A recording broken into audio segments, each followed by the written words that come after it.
이어서 보겠습니다. 75페이지.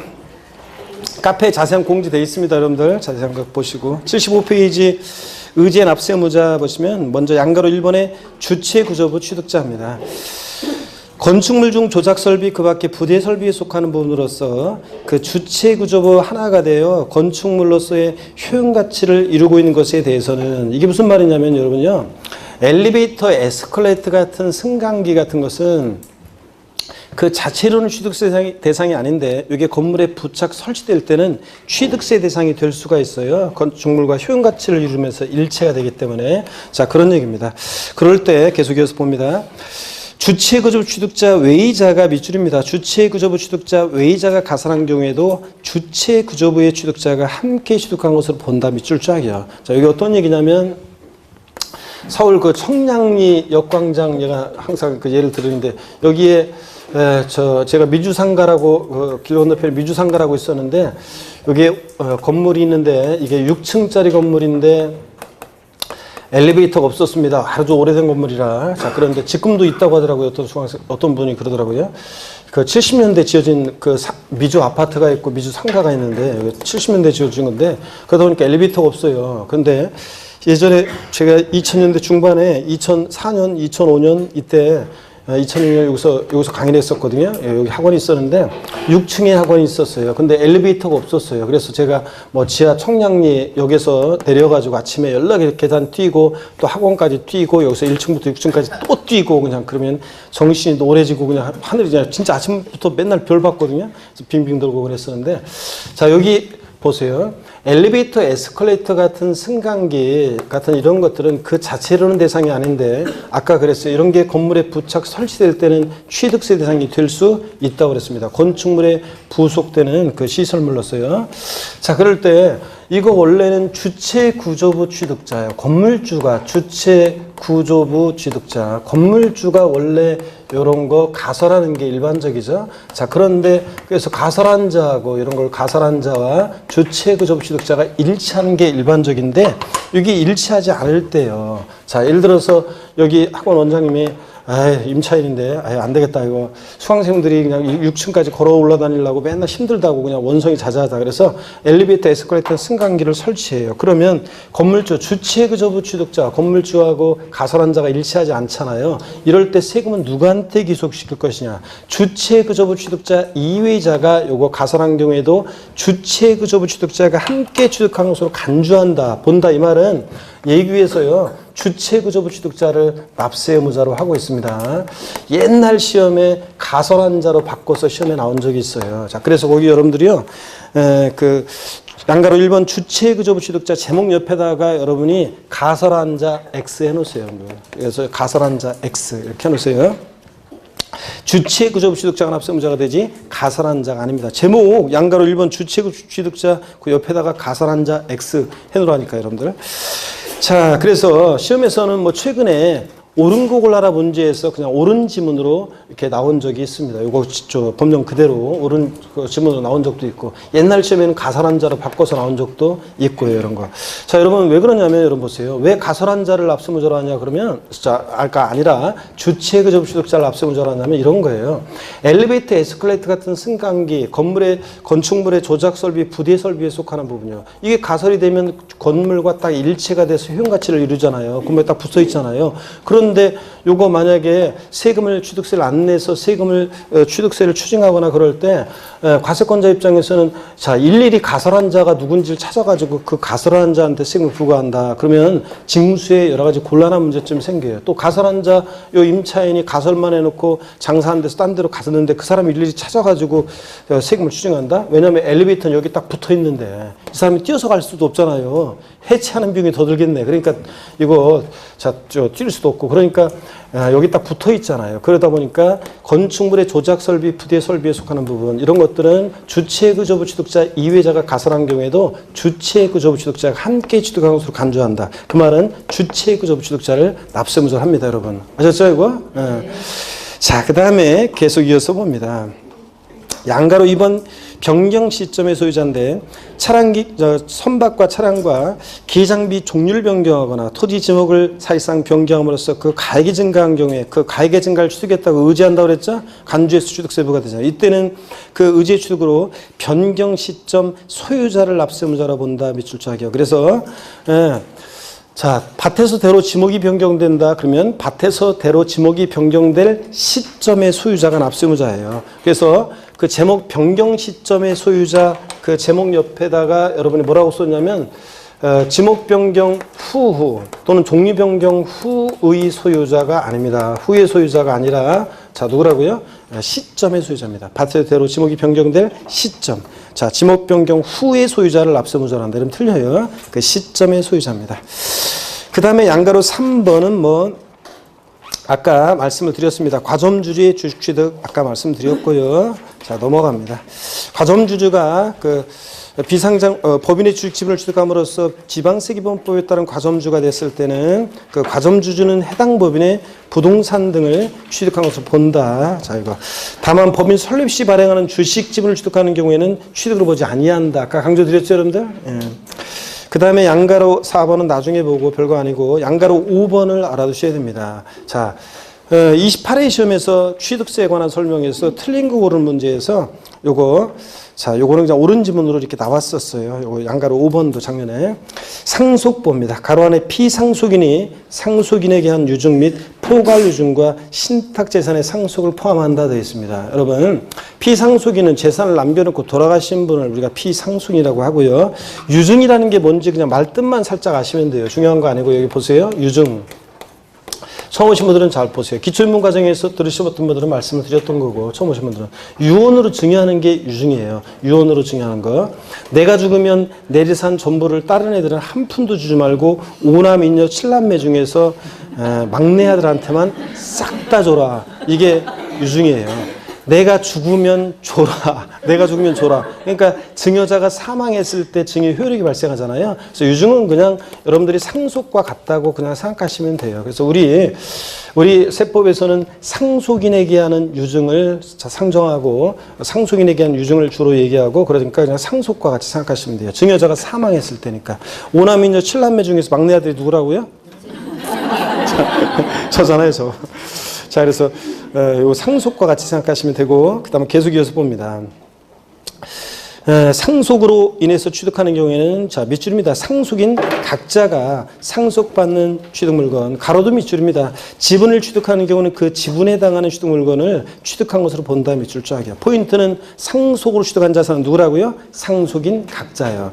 자, 대한이, 민국이, 만세 3명의 상속인인데 대한이는 예를 들어서 건물을 상속받고 민국이는 토지를 상속받고 만세는 주택을 상속받았다 그러면 그 상속으로 취득한 물건에 대해서 각자 대한이, 민국이, 만세가 각자가 납세의무자가 된다는 얘기입니다. 그런데 시험에서는 어떻게 바꾸느냐? 그 상속인 각자 있잖아요. 그 옆에다가 여러분이 아니면 제목 옆에다가 주된 상속자 X 이렇게 해놓으시면 돼요. 주된 상속자 X입니다. 상속으로 취득한 자산은 상속인 그 각자가 납세의무자지. 요거 주된 상속자 X입니다. 주된 상속자가 뭐냐면 민법상 상속 지분이 가장 높은 자예요. 나중에 재산세에서도 배우게 되는데 민법상 상속 지분이 가장 높은 자. 그러니까 상속 지분이라는 것은 자녀들은 상속 지분이 다 똑같아요. 아들이든 딸이든 장남이든 차남이든 결혼했든 안 했든 자녀들은 똑같은데 배우자는 여기다가 5화를 가산해서 1.5예요. 그래서 배우자와 자녀가 공동 상속받는 경우에는 누가 주된 상속자예요? 배우자. 자, 그리고 이제 나중에 재산세에서 배우는데 자녀들만 있을 때 상속 지분이 가장 높은 자가 2인 이상이면 이제 연장자, 나이가 제일 많은 사람이 주된 상속자가 되거든요. 그런데 시험에서는 이제 재산세랑 헷갈리라고 상속으로 취득한 자산에 대한 취득세 납세의무자는 주된 상속자이다. 또는 상속인 가운데 상속 지분이 가장 높은 자를 취득세 납세의무자로 한다. X입니다. 누구라고요? 상속인 각자입니다. 상속인 각자. 자, 그래서 요거 알아두시면 되고요. 그 다음에 세 번째 줄도 밑줄입니다. 이 경우 상속인의 납부 의무에 대해서 연대 납세 의무가 있다. 밑줄 짝이야. 이건 무슨 얘기냐면 공동 상속의 경우에 그래요. 그래서 공동 상속의 경우에 얘는 그 아래다가 써놓으시면 공동 상속의 경우에 공동 상속 받은 경우에 공동상속의 경우에 그 공동상속인은 연대납세무가 있습니다. 취득세 납부에 대해서 연대납세무가 있다. 이런 얘기입니다. 연대납세무 있다는 얘기.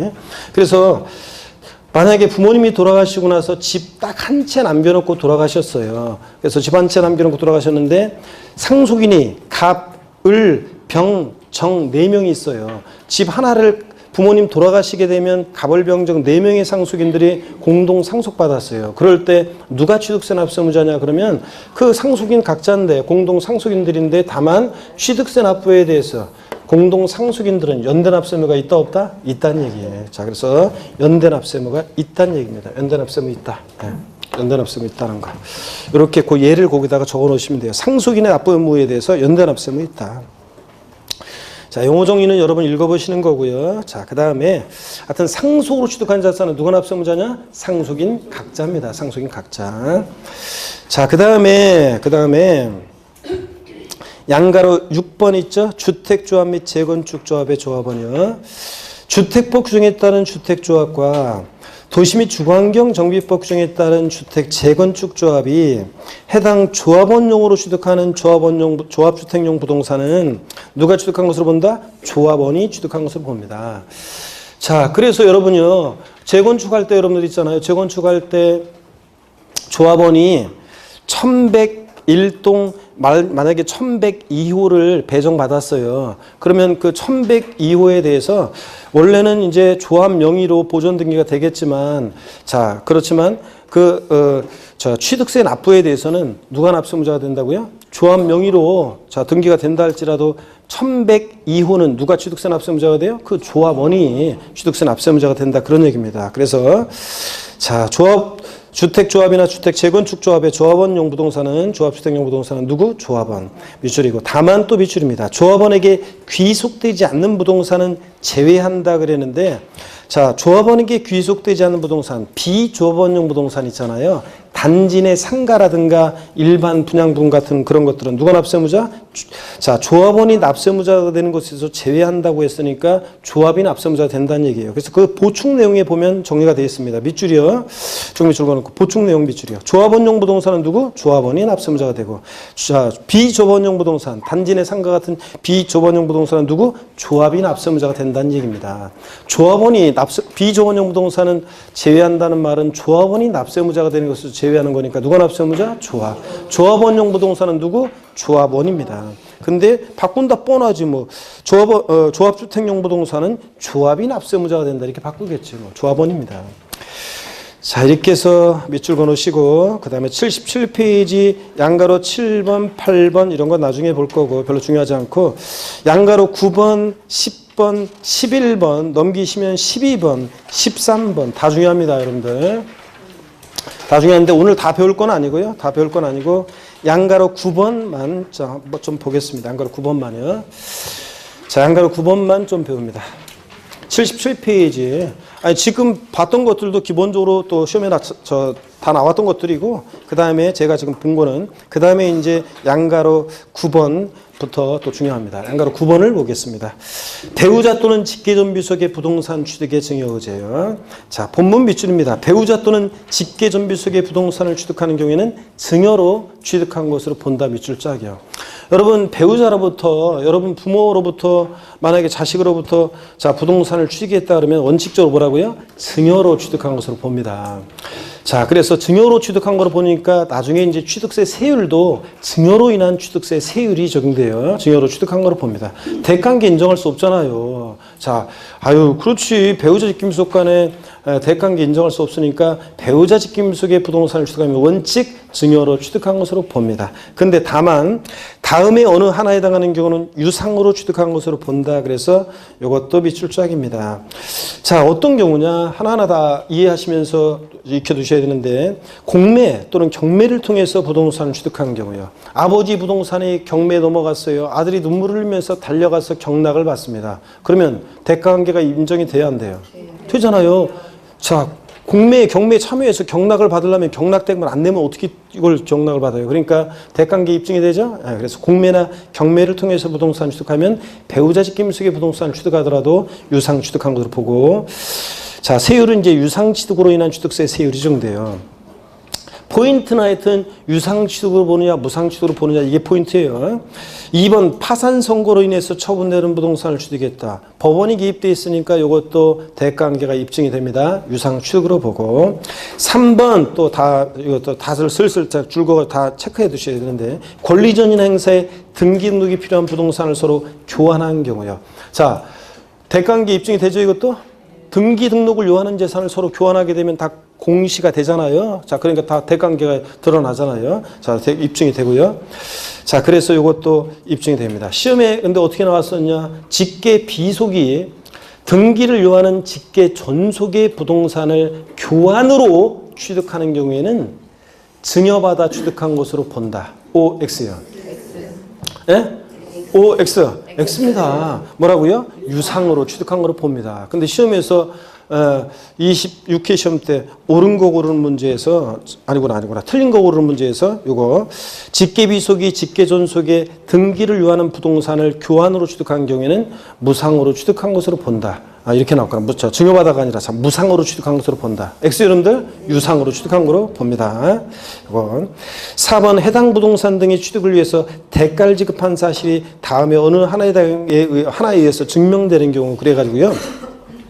이것들도 다 번호에 체크해가지고 이해해 두셔야 되는데 그 대가를 지급하기 위해서 취득자 소득이 증명되는 경우 아버지 부동산을 아들이 취득했는데 직계비속이 직계전속의 부동산을 취득했는데 그 취득자 아들의 그것을 취득할 만큼의 소득이 입증이 돼요. 자, 그런 경우 또 동그라미 니은번 소유재산을 처분 또는 담보한 금액으로 해당 부동산을 취득한 경우 아들이 아버지 부동산을 취득했는데요. 아들의 어떤 부동산을 처분한 금액으로 샀다는 것이 입증이 돼요. 그런 경우 또 그 다음에 동그라미 D급번 그래서 뭐 최근에도 어떤 같이 강의하는 동료 같이 강의하는 학개론 강의하는 다른 곳에 어떤 후배 교수 한 명이 저한테 물어봤어요. 이런 거 물어봤어요.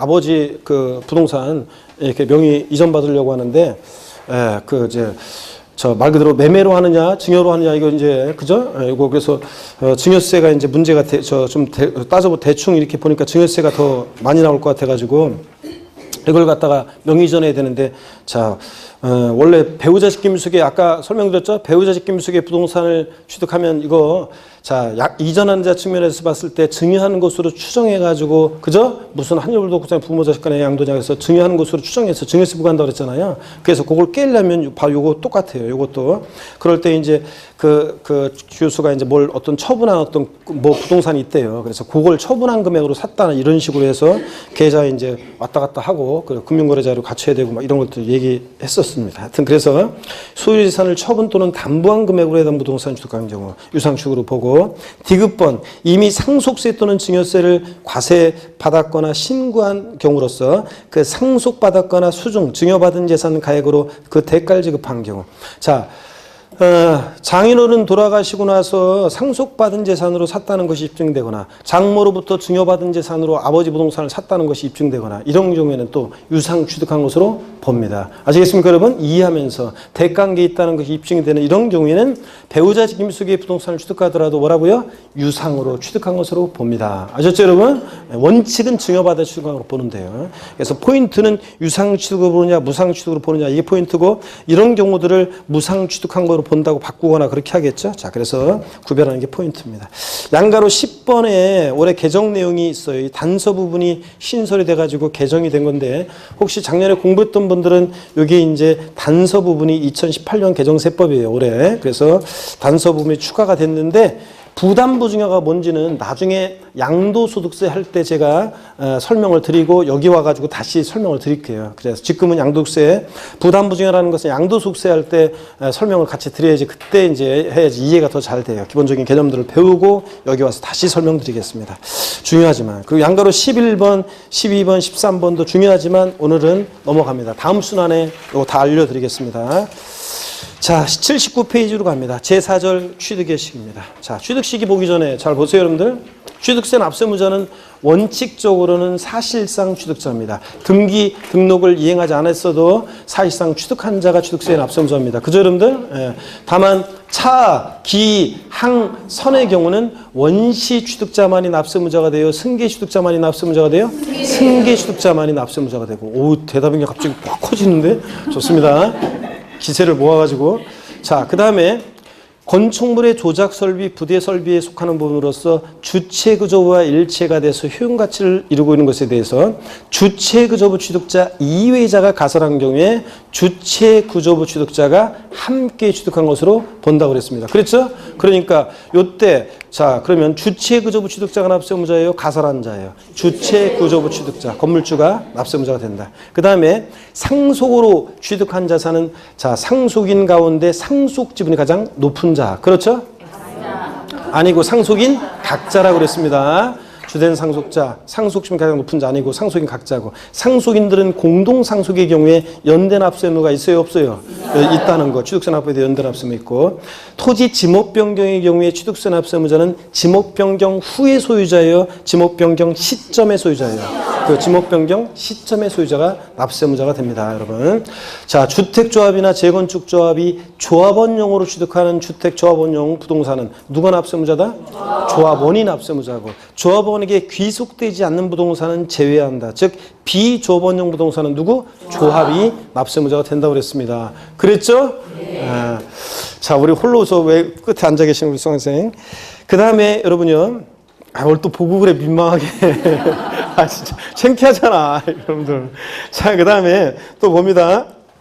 계속 이어서요. 취득세 납세 의무자예요. 자, 배우자 또는 직계존비 속의 부동산을 취득한 경우에는, 배우자 직계존비 속의 부동산을 취득한 경우에는 원칙적으로 증여받아 취득한 것으로 봐요, 증여받아 취득한 것으로 추정해요, 유상으로 취득한 것으로 봐요, 유상으로 취득한 것으로 추정해요. 증여받아 취득한 것으로 봅니다, 원칙적으로. 근데 다만 대가계 있다는 것이 입증이 되면 유상 취득한 것으로 보는 경우도 있다. 그래서 공매나 경매를 통해서 취득하거나 파산 선고에서 처분되는 것을 취득하거나 등기 등록을 요하는 재산을 서로 교환해서 취득하거나 대가계 있다는 것이 입증이 되는 경우인데, 뭐 취득자 소득이 입증된다거나 아니면 자기 재산을 처분하거나 담보한 금액으로 샀다는 것이 입증되거나 상속 증여받은 재산으로 샀다는 것이 입증되거나 이런 경우에는 유상 취득한 것으로 본다. 아시겠습니까, 여러분? 납세 의무자 이런 것들까지만 오늘 하고 나머지 내용들은 더 우리가 다음에 추가해서 또 배웁니다. 79페이지로 갑니다. 제4절 취득의 시기입니다. 어느 때 취득했다고 볼 것이냐. 이 취득 시기는 이거 가끔 나오는 건데 28에 나와버렸어요. 그리고 그 19회만 거기 표시가 되어 있는데 독립한 문제로 나온 게 19회라는 거고, 그 이후에도 종합 문제 속에서 지문 한 줄씩은 나왔었어요. 자, 그런데 어떡하네. 여기 이제 독립한 문제로 28회 때 나왔어서 또 나올 가능성이 29회 시험은 낮아졌어요. 그래서 오늘 요거는 그냥 유상승계 취득의 경우 가장 기본적인 거예요. 취득 시기를 또 알아야지 뒤에하고 연관되는 거라 요거하고 80페이지 뭐 연부 취득, 양가로 입원, 무상승계 취득의 경우 이런 정도 살짝 보고 넘어가겠습니다. 자, 그래서 취득 시기는 그 본문을 한번 보세요. 자, 제4절 취득 시기 본문을 보니까 주름 긋지 마시고요. 과세대상의 취득 시기는 취득세 납세무 성립 시기와 과세표준 산정 시기가 되며, 자, 그렇잖아요. 취득세는 취득하는 때 납세의무가 추상적으로 성립한다고 그랬잖아요. 그랬죠? 그러니까 취득하는 때가 언제인지 알아야 되죠.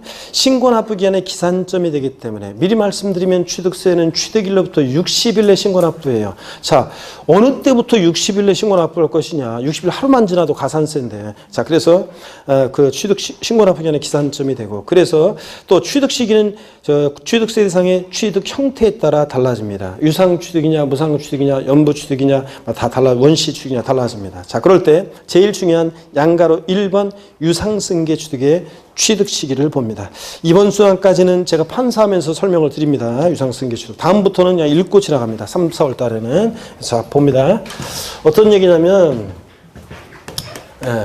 여러분, 그러니까 일찍 오는 게 장땡인 것이 3월 달만 되더라도 판사하면서 기초적인 용어 설명 안 하죠. 판사하면서 설명 안 하는 것들이 이제 계속 가장 기본적이고 중복해서 설명했던 것은 판사하지 않고 읽고 지나가고, 그래야지 새로운 걸 배우지. 자, 그러니까 또 새로운 것들을 또 심화시켜서 배워야 되기 때문에 그렇게 갑니다. 그러니까 일찍 보는 게 장땡이에요. 그러면 3월 달에 온 분들은 어떻게 하느냐? 어쩔 수 없어요. 그런 분들은 1월 달 인강을 이걸 이제 다시 보면서 따라와야 돼요. 어쩔 수 없이.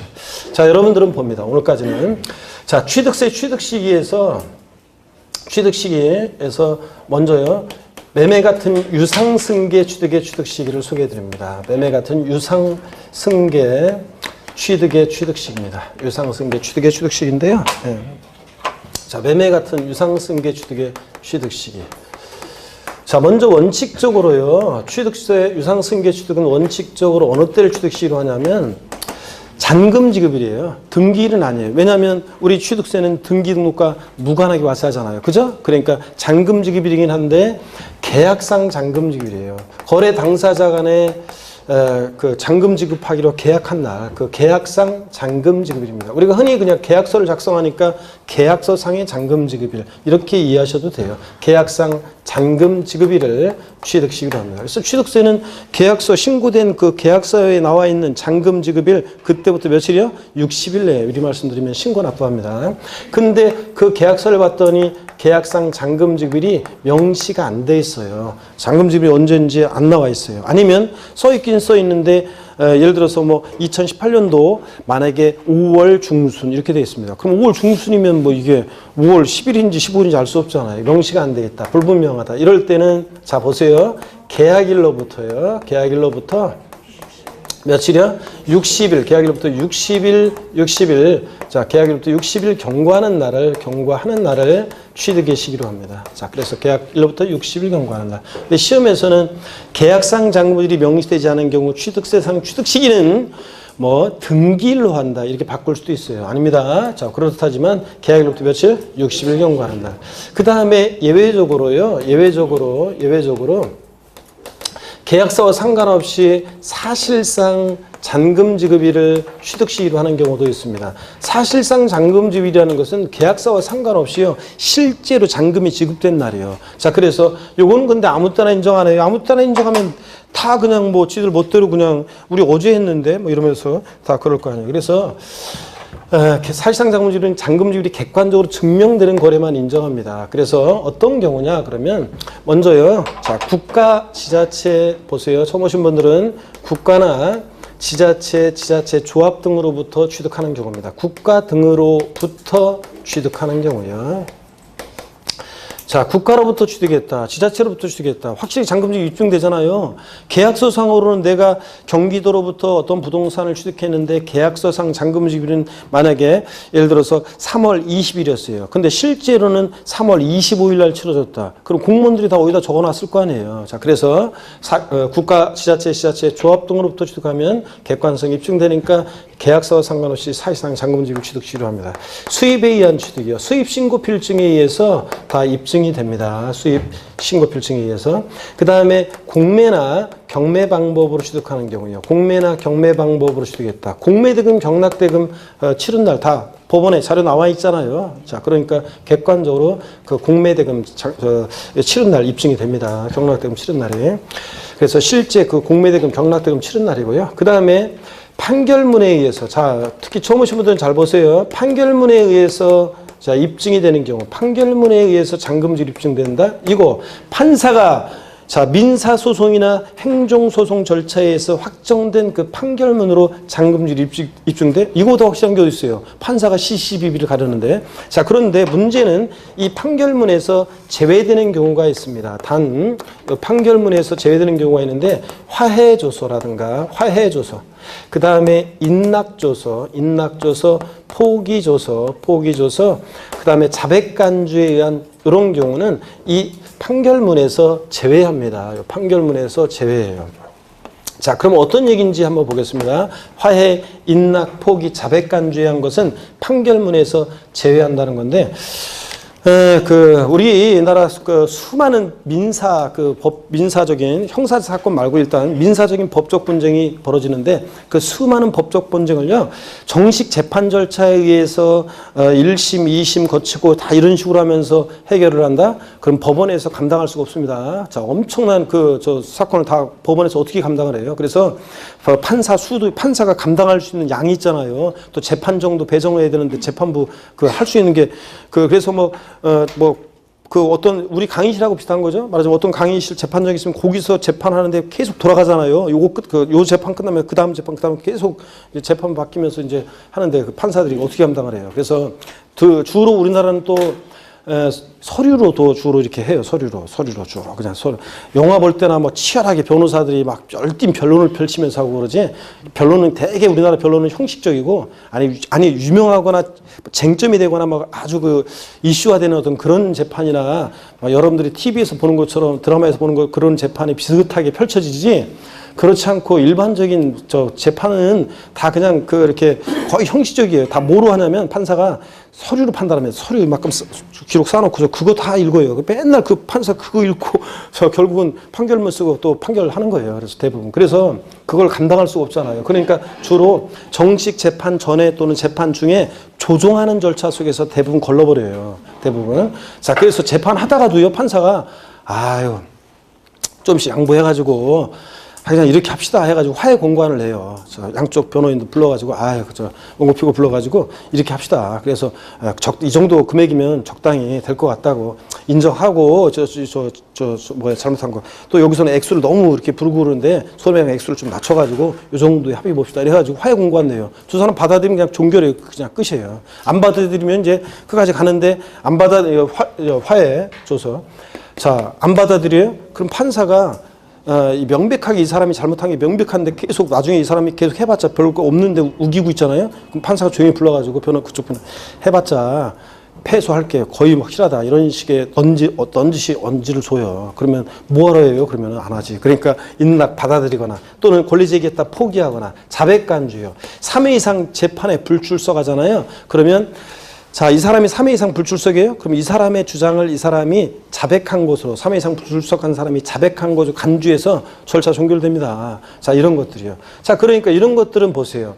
정식 재판 전에 또는 중에 조정하는 절차 속에서 나온 거니까 그런 거니까 잔금 지급일을 객관적으로 증명할 수 있는 서류가 되겠어요? 안 되겠어요? 안 되겠지. 그래서 화해 조소상으로 잔금 지급이 입증되는 경우에는 그 사실상 잔금 지급일을 취득세상 취득 시기로 한다. X입니다. 얘는 화해 인락 포기 자백간주한 경우는 사실상 잔금 지급을 증명할 수 없기 때문에 원칙으로 돌아가서 유상 취득은 뭐로요? 계약상 잔금지급을 취득시로 합니다. 이런 거예요. 그 다음에 법인은 여기 보세요. 법인은 법인장부를 작성 기록해요. 법인은 법인장부를 작성 기록하는데 그 법인장부에 의해서 법인의 원장, 보조장, 출납소원표, 결산서 등 같은 법인장부로 잔금지급 입증되면 객관성이 있다고 봅니다. 사실상 잔금지급을 법인장부상 입증되는 사실상 잔금지급을 취득시로 해요. 근데 시험에서는 법인장부로 입증되는 경우 이렇게 나올 수도 있지만 시험에서는 어떤 법인과의 거래로 아파트를 취득했다. 또는 법인 간에 A 법인과 B 법인 간의 거래로 뭘 취득했다. 이런 식으로 계약의 일방 당사자가 법인이 나오잖아요. 그러면 여러분들은 시험 문제에서 사례에서 법인이 계약의 일방 당사자로 나오면 취득 시기는 그 법인의 법인장부로 입증된다고 해서 어느 때를 취득시로 해? 사실상 잔금지급을 취득시로 합니다. 그래서요. 취득세 취득 시기, 매매 같은 유상승계 취득은 원칙은 계약상 잔금지급일, 명시 안 됐다 계약일로부터 60일 경과하는 날입니다. 등기일도 아니고 사실상 잔금지급도 아니고 또 그 다음에 객관성 있는 일정한 거래의 경우에는 계약서와 상관없이 어느 때 사실상 잔금지급을 취득시로 해요. 근데 이 객관성 있는 거래 머리 글자를 따서 국, 수, 공, 판, 법 이렇게 합니다. 강의하시는 분에 따라서는 국수, 공판, 작년에 여기 공부하신 분들 중에는 이렇게 외우신 분도 계시고 저거는 국수, 공판에 관한 법, 국수, 공판, 법입니다. 에브리바디 나가시죠. 시작! 국수, 공판, 법의 경우에는 사실상 잔금지급을 취득시로 한다는 거. 제 입에서 국수공판법 나왔다 그러면 뭐다? 객관성 있는 거래입니다. 객관성 있는 거래. 그래서 사실상 잔금지급이다. 취득 시기에 요거. 그래서 제가 지난 기초입문 과정에서는 동탄 신도시에서 제가 강의할 때 얘기해 드렸잖아요. 그럼 빨리 한번 얘기해 볼까요? 처음 원부를 위해서. 동탄 신도시에서 강의하는데 어떤 수강생분이 학원에 온 지 한 2달 정도 됐는데, 늦봄쯤에, 학원에 온 지 2달쯤 됐는데, 근데 전국모의고사 봤는데 60점이 넘었어요. 그러다 보니까 다른 수강생들이, 뭐야, 저 학원에 온 지도 얼마 안 됐는데, 저 재수생인가, 재수생. 이렇게 했는데, 그 수강생한테 가서, 어느 학원 다니다 오셨어요? 이렇게 물어봤더니, 난 처음 공부한다. 이런 식으로 얘기를 하니까 다른 수강생들이, 아유, 씨, 재수없어, 씨. 이러면서. 이렇게 했었는데, 얘기했잖아요. 그런데 저 2학년인 거 뽀록 난 거. 제가, 자, 사실상 잔금지를 취득시하는 객관적인 취득. 다 같이요. 시작. 국수, 공판, 법. 이러는데 자기 혼자만 국수, 공판장. 이러다가 2학년인 거 뽀록 났다 그랬잖아요. 다른 데서는 국수, 공판장 이렇게 외우거든. 그러니까. 자, 그래서 요 얘기. 근데 지금까지 제가 얘기한 이런 날들 이전에 만약에 등기를 먼저 했다. 등기 등록을 먼저 하면 어느 때를 취득시효 하느냐? 그 등기 등록일을 취득시효 해요. 항상 등기 등록일이 빠르면 그 등기 등록일입니다, 여러분들. 자, 취득 시기는 저런 날들 이전에 등기를 먼저 하면 등기 등록일입니다. 자, 그러면 교재를 한번 보겠습니다. 79페이지 보시니까 양가로 1번 유상승계 취득의 경우요. 동그라미 1번 일반적인 취득, 계약상 잔금지비를 적용하는 경우. 그래서 기억번에 유상승계 취득의 경우에는 그 계약상 잔금지비를 밑줄입니다. 가로 안에 계약상 잔금지비 명시되지 않은 경우는 계약일로부터 며칠? 60일 경과한 날에 취득한 것으로 본다. 밑줄 쫙이요. 보충 내용이 보니까요. 이제 부동산 거래 신고에 관한 법률에 의한 취득의 경우에도 계약상 잔금지비를 취득시로 한다. 밑줄 쫙이요. 나중에 문제로 계속 바꿔서 나올 건데요, 이거. 자, 부동산 거래 신고에 관한 법률에서 검증받은 취득이 어떤 거냐? 요거는 이제, 자, 과세 표준을 할 때 제가 요걸 좀 설명을 드리고, 여기 다시 와서 제가 말씀을 드릴게요. 부동산 거래 신고에 관한 법률에서 검증받은 취득의 경우는 객관성이 있어요. 그래서 한때 예전에는 객관성이 있다고 그래가지고, 공인중개사가 이제 거래를 중개했고 관계당국에 신고서 제출해서 관계당국에서 검증을 받았어요. 그러면 검증을 받았으니까 객관성 있는 거래겠죠? 그래서 객관성이 있어가지고 취득 시기를 한때 사실상 잔금지비를 취득시로 한 적도 있었어요. 그러다 보니까 어떤 문제점이 발생했냐면, 아니 일반 국민들이요. 여러분들도 계약상 잔금지비일과 사실상 잔금지비를 헷갈리잖아요. 그런데 일반 국민이 어느 때는 매매로 내가 부동산 취득했어요. 어떤 때는 그냥 신고된 계약서를 보고서 계약일로부터 잔금지비일로부터 60일에 취득세를 신고 납부했는데, 어떤 때는 계약서 관계없이 뭐 사실상 잔금지비일로부터 취득세를 신고 납부하라고 하니까 이게 헷갈려 안 헷갈려요? 계약상 잔금지비는 뭐고 사실상 잔금지비는 뭐야? 용어부터 모르잖아요. 헷갈리잖아요. 그래서 헷갈리지 말라고 대개 사람들은 신고된 계약서 보고서 취득세를 신고 납부하기 때문에 헷갈린다고. 자, 부동산 거래 신고에 관한 법률에서 검증받은 취득은요, 객관성 있어도 취득 시 언제로 한다? 계약상 잔금지비를 취득시로 합니다. 시험에서 바꿀 때 어떻게 하느냐? 개인 간 매매로 부동산을 취득하는 경우인데, 단 부동산 거래 신고에 관한 법률에서 검증받은 취득임의 경우에 취득세상 취득 시기는 사실상 잔금지비로 한다. O, X, X입니다. 사실상 잔금지비를 취득시로 하는 경우는 어떤 경우만 그렇다고요? 국수, 공판, 법의 경우만 그렇지. 이거 부동산 거래 신고하는 법률에 검증받은 취득은 계약상 잔금지비라는 거. 객관성이 있어도요.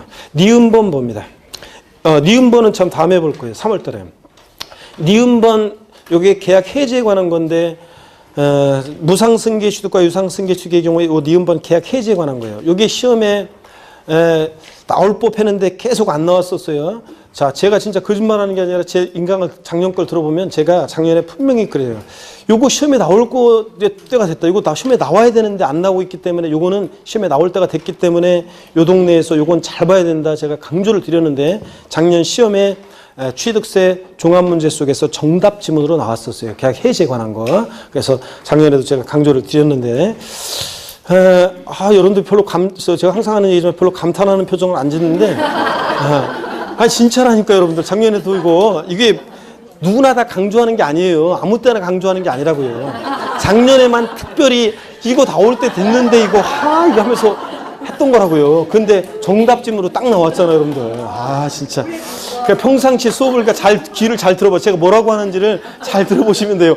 제가 이거 잘 안 나왔던 건데 이거 올해는 잘 봐야 한다고, 왠지 이거 잘 봐야 된다, 올해는 잘 봐야 된다, 이런 게 있으면 잘 보셔야 됩니다. 그래서 그런 것들이 이게 계약 해제가 시험에 안 나왔어요. 계속 안 나왔어요. 그래서 안 나왔는데 이거 나올 때가 나와야 되는 건데 안 나왔거든요. 그래서 작년에는 특별히 강조드렸는데 28에 나왔어요. 자, 2번 지문 봅니다. 요거 니은번은 다음에 보고요. 다음 순환에. 2번 사실상 잔금지율이 취득 시기가 되는 경우요. 다음에 해당하는 유상승계 취득의 경우에는 계약상 잔금지율에 관계없이 사실상 잔금지율에 취득한 것으로 본다 빗줄이고, 동그라미 기억번 국가, 지자체, 조합으로부터 취득 9개 동그라미요. 지방자치단체 조합이라는 것은 지방 2개 이상의 지방자치단체가 공동의 어떤 사무를 처리하기 위해서 조합을 결성한 거예요. 그러니까 지자체하고 똑같잖아요. 자, 니은번 외국으로부터 수입에 의한 취득 수입 동그라미, 공매 방법에 의한 취득 공해 동그라미. 경매는 안 되나요? 경매도 포함입니다. 예규에서 경매도 포함한다고 나와 있어요. 자, 공해 동그라미. 판결문에서 객관적으로 입증되는 경우 판해 동그라미요. 자, 그 다음에 다만 여기 비치려 화해, 인락, 포기, 자백간주한 것은 어떻게 한다? 제외합니다. 판결문에서 밑줄이고, 미음범 법인장부 등에 의해서 취득하게 증명되는 취득 법의 동그라미요. 그래서 어떻게 외운다고요? 국수, 공판, 법의 경우에는 사실상 잔금지율 취득 시조합니다. 계약서와 상관없이 넘어갑니다. 자, 80페이지 동그라미 3번 연부 취득의 경우가 나옵니다. 연부 취득이 뭔지 좀 소개를 해드릴게요, 여러분들. 여기 봅니다. 연부 취득이 뭐냐 그러면, 연부 취득이라는 것은 여기 보세요. 연부 취득. 처음 오신 분들은 월부로 뭐를 우리가 취득했다. 월부로 뭘 취득하면 다달이 대금을 갚아나가겠죠, 여러분들? 그럼 연부로 취득하면 대금을 어떻게 갚아나가겠어요? 매년 대금을 갚아나가겠죠? 그래서 거기 보충 내용에 연부 취득의 의의가 나와 있어요. 연부 취득이란 매매계약서상의 연부계약 형식을 갖추고 일시에 완납할 수 없는 대금을 2년 이상에 걸쳐 일정액씩 분할하여 지급하는 것을 말합니다.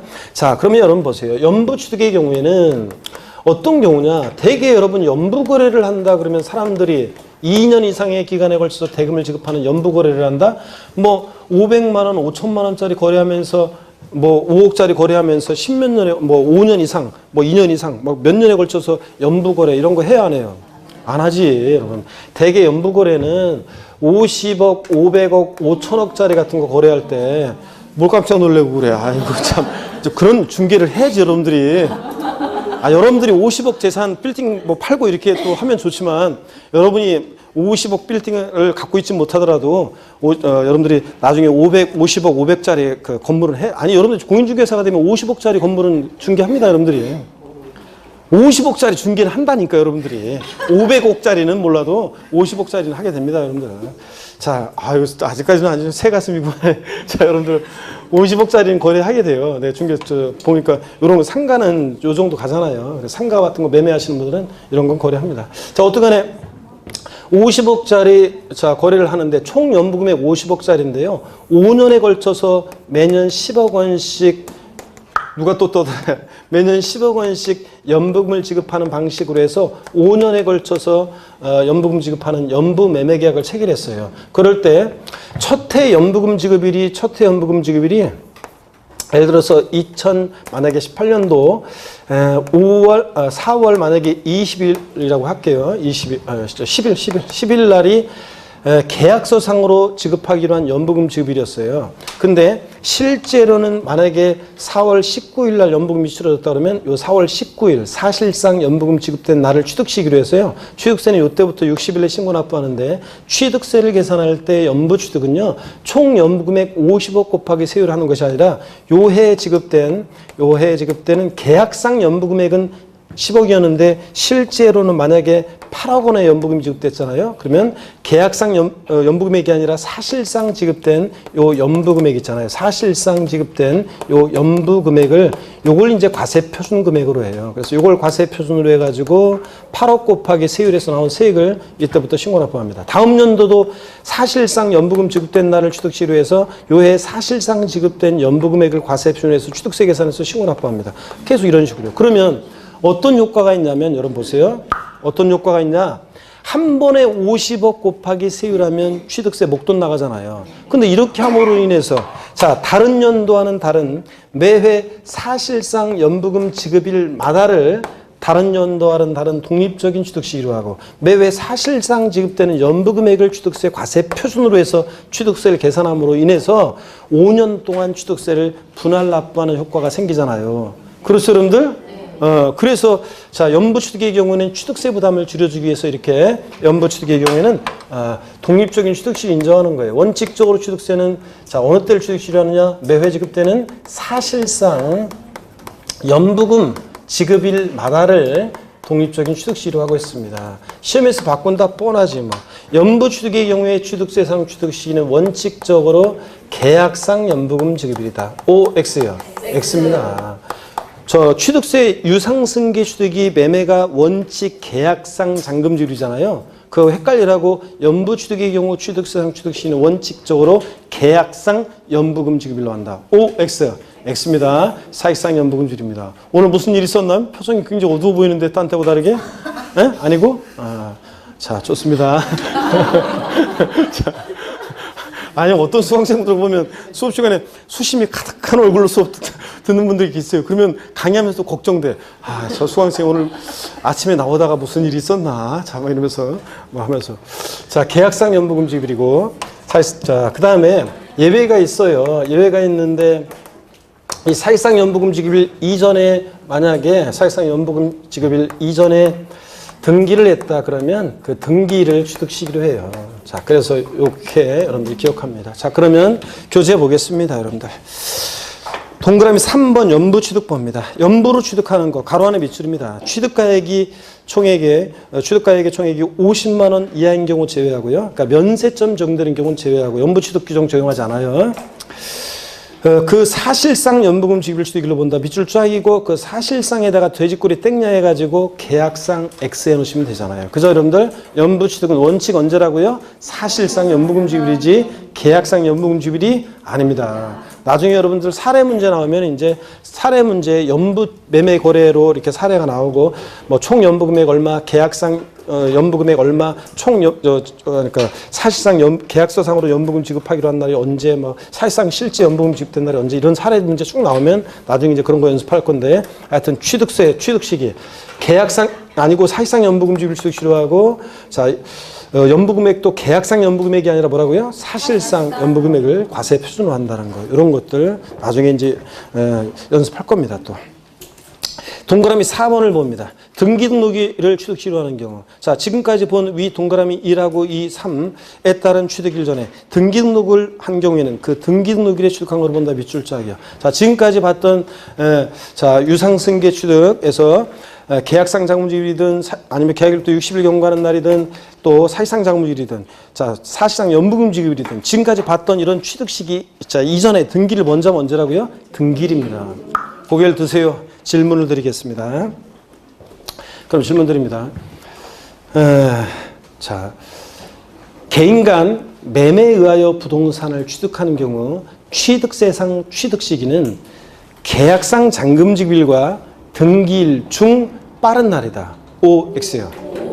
개인 간 매매에 의하여 부동산을 취득하는 경우 취득세상 취득 시기는 계약상 잔금지급일과 등기일 중 빠른 날이다. O, X요. 네? 맞습니다. 원칙은 계약상 잔금지급인데 등기일이 빠르면 등기일이니까 비교해서 중 빠른 날 이거잖아요. 자, 또 질문 드립니다. 국가로부터 부동산을 유상승계 취득하는 경우 취득세상 취득 시기는 사실상 잔금지급일과 등기일 중 빠른 날이다. O, X요. O, X요. 예? 답이 조금 엇갈리네 이제. 아까는 어떻게 맞춘 거야? 국가로부터 부동산을 유상으로 취득한 경우 사실상 잔금지급이잖아요. 근데 등기일이 빠르면 등기일이고 등기일보다 사실상 잔금지급이 빠르면 사실상 잔금지급이니까 중 빠른 날. 맞습니다, 여러분. 이런 표현, 이런 응용력을 가져야지 12문제를 이상을 맞춘다고 그랬습니다. 자, 이런 거예요.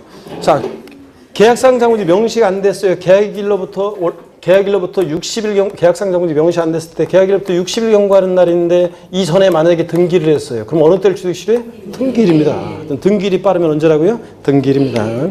됐고요. 양가로 2번 무상승계 취득의 경우를 봅니다. 원칙적으로 무상승계 취득의 경우에는 그 계약일이요, 밑줄이요. 증여 같은 경우를 말하는 거예요, 지금. 증여 같은 무상승계 취득의 경우는 계약일 밑줄. 가로 안에 상속 또는 유증으로 인한 취득의 경우, 상속으로 인한 취득은 상속계실, 유증은 유증계실에 취득한 거로 본다, 밑줄 짝이요.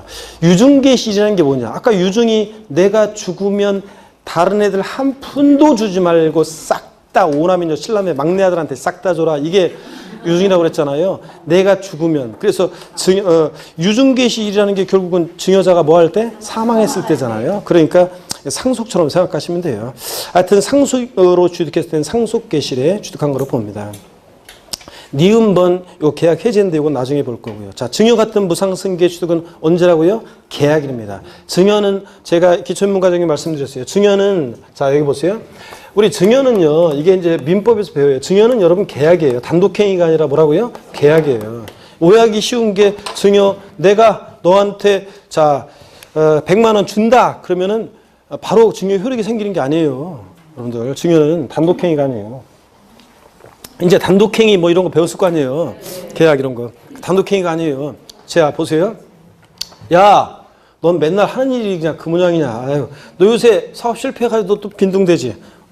내도 그럴 줄 알았어. 너는 원래 그런, 너는 그럴 줄 알았어. 야, 내가 돈이 남아들어서 그러는데 한 3천만 원 줄까? 그랬더니 상대방이 됐다 임마. 그럼 뭐 한 거예요? 나는 증여 청약의 의사 표시했는데 상대방이 뭐 했어요? 거절한 거지. 그래서 증여는 이렇게 계약입니다. 근데 뭐 예를 들어서 제가 저 우스갯소리 삼아서 야 친구야, 너 요새 사업 실패해가지고 막 힘들다는 얘기를 들어봤는데 막상 와서 널 보니까 진짜 마음이 아프다. 내가 힘들 때 옛날에 네가 자 도와주고 그랬잖아. 친구야, 내가 많이 못 도와서 미안한데 이거 갖고 힘내. 그랬더니 상대방 친구가 에이씨 친구야 고마워. 이런 뭐 한 거다? 증여계약 성립한 거죠? 증여는 계약일이에요, 여러분들. 그러니까 근데 그 증여는 계약이고 그 계약한 날을 근데 그 증여는 계약이고 그 계약한 날을 이렇게 취득시로 하잖아요. 이렇게 빨리 왜 이렇게 증여는 등기일도 아니고 무슨 뭐도 아니고 증여 계약일을 취득시로 하느냐 빨리 이렇게. 자 그러면 증여는 제가 지금 좀 전에 얘기했는 거는 친구야 도와줄까 고마워 친구야 이거는 구대의한 증여계약이기 때문에 이건 아니고요. 대개 증여는 서면에 의해서 증여계약서를 작성해요. 아 여러분, 아유 내가 내 재산 저 전부를 어느 사회복지재단에 기부하겠습니다 해놓고 하룻밤만 자보세요. 그럼 마음 싹 변하잖아요. 아유 전 재산은 많다. 반만 하자 막 이렇게 되잖아요. 그렇기 때문에 반에 반만 막 줄어들어요. 그래서 증여는 대개 서면에서 증여계약서를 작성을 해요. 그리고 부동산 같은 것은 언제 소유권 이전 등기할 것이고 뭐 하면서 다 이렇게 서면에서 증여계약서 다 작성하고 그 다음에 계약서 작성이 다 끝나면은 증여 기부 액수 판넬 딱 만들어가지고 들고 관계자들 다 나와가지고 기념사진 딱 찍습니다. 나중에 딴 말 못하도록. 증여는 원래 이렇게 하는 거예요. 서면에 의해서 증여.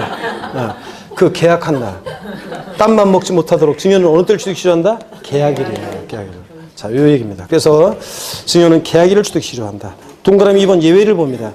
계약일 전에 근데 등기 등록을 한 경우에는 어느 때를 취득시효하느냐? 그 등기 등록일에 취득한 것을 보고요. 자, 이렇게 해서 상속으로 취득했을 때는 상속계실, 증여 같은 부상 취득은 어느 때? 계약일이요. 자, 이 정도 보시면 됩니다.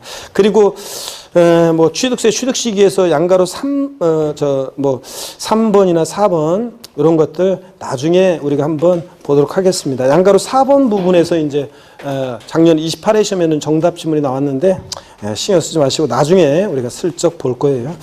81페이지 제5절 과세 표준입니다. 취득세 세금 계산은 어떻게 할 것이냐, 과세 표준 결정 어떻게 할 것이냐는 건데 오늘 과세 표준까지 나가려고 했는데 조금 시간이 좀 다 아유 뭘 또 내가 더 할까봐 시간이 다 됐다고 큰 소리 얘기하시고 그러셔. 알았어요. 아유 진짜. 자 그래서 정신이 혼미할 때 요 과세 표준 중요한데 정신이 혼미할 때 이거 나가보세요. 그럼 또 역효과 나거든. 알았어요. 그렇죠? 네, 그래서 안 하고 복습만 하고 가겠습니다. 그러면 과세 표준은 다음 시간에 보기로 하고 복습으로 하고 갑니다. 잘 보세요, 여러분들. 어딜 볼 거냐면 다음 시간에 과세 표준 보고요. 자, 오늘 배운 거 여러분 복습 한번 해요. 취득세는 어떤 세금이냐? 과세 주체, 과세권자는 특광도, 거기다가 특별자치도나 특별자치시가 있는 곳은 특별자치도나 특별자치시죠. 하여튼 특광도가, 특별시장, 광역시장, 도지사, 특광도가 과세권자입니다.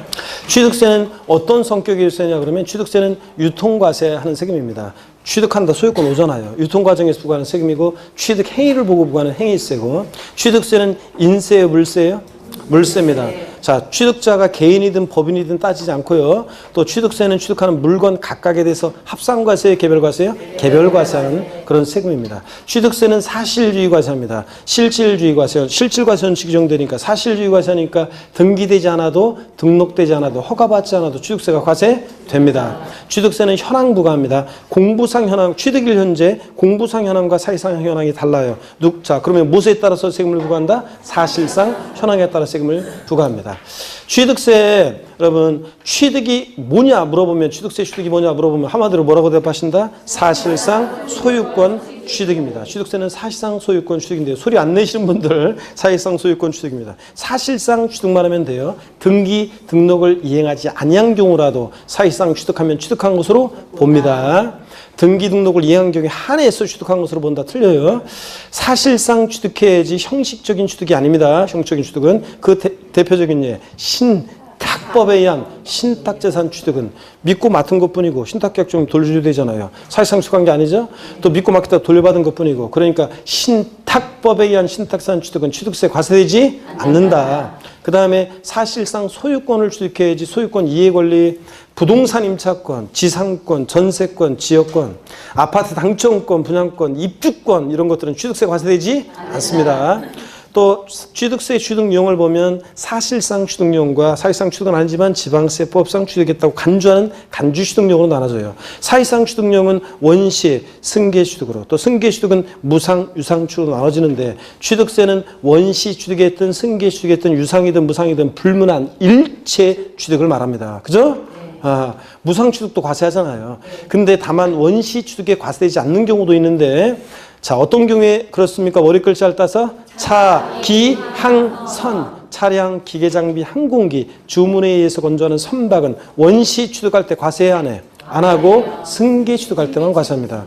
헷갈리면 현대자동차에서 원시 취득, 자동차 완성차 딱 만들었을 때 취득세 부과하면 되는지를 생각해 보세요. 자, 그 다음에 이런 사회통념상의 사실상 취득은 아닌데 지방세법상 취득했다고 간주해서 취득세 부과되는 간주취득, 의제취득의 경우요. 토지 지목 변경으로 어떤 일이 있을 때? 가액의 증가가 있을 때. 차량 개장비 선박 종류 변경으로 어떤 일이 있을 때? 가액의 증가가 있을 때. 자, 그 다음에 건축물 개수 등으로 어떤 일이 있을 때? 가액의 증가가 있을 때 가액의 증가분을 취득했다고 의지합니다. 또 나중에 3월 달에 이제 자세히 배울 얘기인데 과점주주란 자가 주식을 취득했을 때 주식은 취득세 대상이 아닌데도 과점주주란 자가 주식을 취득했을 때 그 주식을 취득한 비율만큼 그 비상장법인 소유의 부동산 등을 과점주가 취득했다고 간주해서 취득세가 부과됩니다. 다만 이때 과점주주란 자는 지분율이 전체에서 몇 프로요? 50% 이상의 초가요? 초가 보유하는 주주를 말하고 자, 다만 법인 설립 시에 과점주주가 되는 경우에 주식을 취득하는 경우에는 납세무가 있다 없다? 없다. 그때는 취득을 보지 아니한다. 왜냐면 처음부터 독과점 먹자고 이러면 안 되니까 법인 설립 시에는.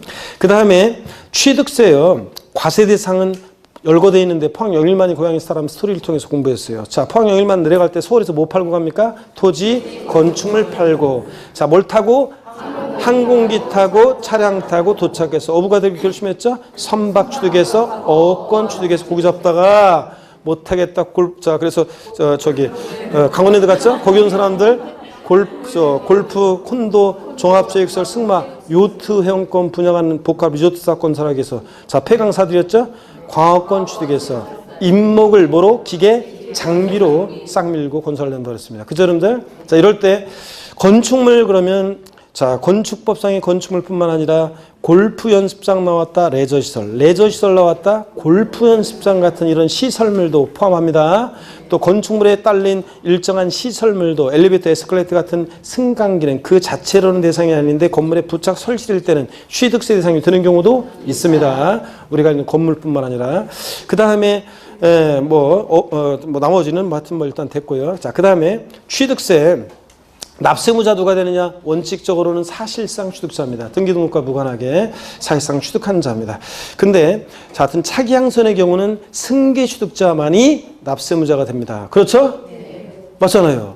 네, 이렇게 했는데 안 넘어가고 좋습니다. 맞습니다. 원시 취득자는 납세무자가 되지 않는다. 그 다음에 취득세 건축물의 조작 설비, 부대 설비에 속하는 부분으로서 주체구조부 하나가 돼서 효용가치를 이루는 것에 대해서 주체구조부 취득자 이외자가 가설한 경우에 주체구조부 취득자가 함께 취득한 것으로 본다. 그 말은 가설한 자 X라고 했습니다. 주체구조부 취득자지, 건물주지. 그 다음에 토지가 밭에서대로 지목이 변경됩니다. 지목 변경 후의 소유자예요? 시점의 소유자예요? 시점의 소유자가 납세무자가 된다. 그 다음에 상속으로 취득한 자산에 대한 취득세 납세무자는 상속인 가운데 상속 지분이 가장 높은 자예요? 각자예요?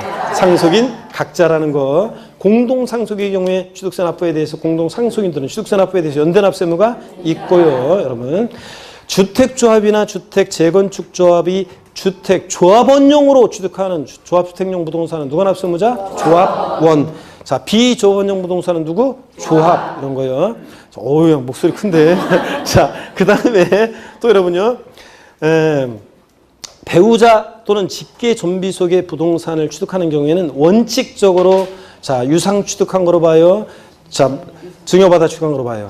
증여받아 취득한 것으로 봅니다. 무상 취득한 거로. 근데 다만 유상 취득한 거로 보는 경우도 있죠. 대관계 입증되는 경우. 공매나 경매를 통해 취득하거나 파산 선고에서 처분되는 것을 취득하거나 등기 등록을 요하는 재산을 서로 교환에 의해서 취득하거나 대관계에 있다는 것이 입증이 되는 경우. 취득자 소득이 입증되거나 달달 못해도 괜찮아요. 이해하면서 익혀두면 돼요. 취득자 소득이 입증되거나 또 그 다음에 자기 재산을 처분하거나 담보한 금액으로 샀다는 것이 입증되거나 상속 증여받은 재산으로 샀다는 것이 입증되거나 이런 경우에는 뭐라고요? 유상으로 취득한 것으로 봅니다. 이런 것들 배웠고요. 그 다음에 또 취득세, 우리 취득식입니다. 매매 같은 유상 승계 취득의 경우는 원칙 언제라고요? 계약상 잔금지비를. 명시가 안 됐다 잔금지비? 계약일로부터 60일 경과하는 날. 자, 그 다음에 국수공판법 같은 객관적인 취득은 어느 때? 사실상 잔금지비를. 판결문에서 화해, 인락, 포기, 자백간주한 것은 객관성이 있어요? 없어요? 없습니다. 제외합니다. 법인장부로 입증되는 경우 법인이 계약의 일방 당사자로 나왔다 그러면 법인장부로 입증된다고 봐서 어느 때를 취득이 필요해? 사실상 잔금지비예요. 자, 부동산 거래 신고에 관한 법률, 아직은 잘 모르겠지만 중개사법에 배우죠. 부동산 거래 신고에 관한 법률에 의해서 신고 제출하고 검증받은 취득이에요. 일반적인 중개사가 신고하는 건 아니에요. 관계당국에서 검증까지 받은 경우인데 이런 경우에는 객관성이 있지만 헷갈린다고 취득실을 언제 한다? 계약상 잔금지비를 취득 실효합니다. 자, 그 다음에 연부 취득의 경우에는 원칙적으로 자, 계약상 연부금지비래요? 사실상 연부금지비래요? 사실상. 매회 지급되는 사실상 연부금지비를 취득 실효하고 과세표준은 계약상 연부금액으로 해요? 사실상 연부금액을 과세표해요? 사실상 지급된 연부금액 곱하기 세율로 해서 취득세 계산합니다. 자, 이런 날들 이전에 등기를 먼저 했다. 언제? 등기일입니다. 증여 같은 무상 취득은 어느 때? 계약일, 계약일. 그 다음에 자, 상속으로 취득했을 때는 어느 때? 상속 개시일이요. 오, 잘하셨습니다. 자, 잘하셨고 그래서 이번 주 일요일 날 서울 남산 명동역 3번 출구에서 11시에 알았죠? 이번 주 일요일 날 서울 명동역 3번 출구에서 뵙도록 하겠습니다. 여러분 하여튼 씩씩한 모습으로 자, 뵙도록 하겠습니다. 고맙습니다. 수고하셨습니다.